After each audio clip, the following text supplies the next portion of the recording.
नमस्कार, स्वागत है आप सभी का एफएम के डिजिटल प्लेटफॉर्म में। मैं हूं आपके साथ है सुनील चौहान। ईरान संकट और स्ट्रेट ऑफ हॉर्मुज में जारी सैन्य गतिरोध के बीच में अमेरिका के राष्ट्रपति डोनाल्ड ट्रंप ने प्रधानमंत्री नरेंद्र मोदी से मंगलवार को फोन पर बातचीत की। 40 मिनट की इस लंबी बातचीत में पश्चिम एशिया के बिगड़ते हालातों पर गंभीर चर्चा की गई। इस्लामाबाद वार्ता विफल होने के बाद 22 अप्रैल तक का स्थायी युद्ध विराम लागू है। ट्रंप ने इस साल तीसरी बार मोदी से संपर्क कर क्षेत्र में स्थिरता बहाल करने और कूटनीतिक समाधान निकालने पर जोर दिया। पश्चिम एशिया में जारी भारी तनाव और ईरान संकट के बीच में प्रधानमंत्री नरेंद्र मोदी और अमेरिका के राष्ट्रपति डोनाल्ड ट्रंप के बीच फोन पर लगभग 40 मिनट तक अहम बातचीत हुई है। भारत में अमेरिकी राजदूत सर्जियो गॉर्ड ने इस उच्च स्तरीय वार्ता की पुष्टि करते हुए बताया कि इस साल दोनों नेताओं के बीच में तीसरी टेलीफोनिक बातचीत है। ये बातचीत ऐसे समय में हुई जब 28 फरवरी को अमेरिका और इजरायल द्वारा ईरान पर किए गए हमले के बाद से क्षेत्र में युद्ध की स्थिति बनी हुई है। हालांकि वर्तमान में 22 अप्रैल तक के लिए एक अनिश्चित युद्ध विराम लागू है, लेकिन पिछले सप्ताह इस्लामाबाद में हुई वार्ता बेनतीजा रहने के कारण से सैन्य गतिरोध बना हुआ है। प्रधानमंत्री मोदी और ट्रंप ने सैन्य गतिरोध को समाप्त करने और क्षेत्र में स्थिरता बहाल करने के विकल्पों पर चर्चा की है।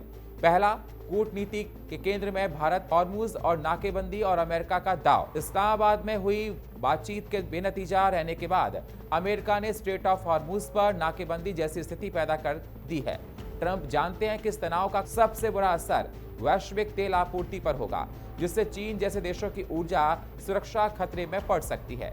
ऐसे में डोनाल्ड ट्रंप का पीएम मोदी को फोन करना ये दर्शाता है कि अमेरिका को इस संकट से निकलने के लिए भारत के मध्यस्थ वाले प्रभाव की जरूरत है। दूसरी, भारत के लिए विन विन स्थिति। आज भारत दुनिया का इकलौता ऐसा देश है जिसके संबंध इजरायल और अमेरिका के साथ जितने मजबूत हैं, उतने ही गहरे संबंध ईरान और खाड़ी देश यूएई, सऊदी अरब के साथ भी हैं।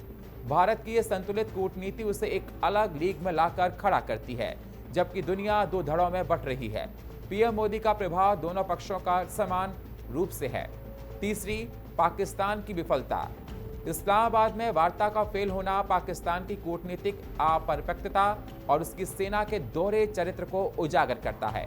पाकिस्तान केवल होस्ट बनकर अपनी जमीन का इस्तेमाल करवाना चाहता था, लेकिन उसके पास समाधान देने की ना तो दृष्टि है और ना ही अंतर्राष्ट्रीय साख। इसके विपरीत ट्रंप का सीधे नई दिल्ली फोन मिलाना ये संदेश भी देता है कि दक्षिण एशिया का असली नेतृत्व और वैश्विक संकटों का समाधान भारत के पास है।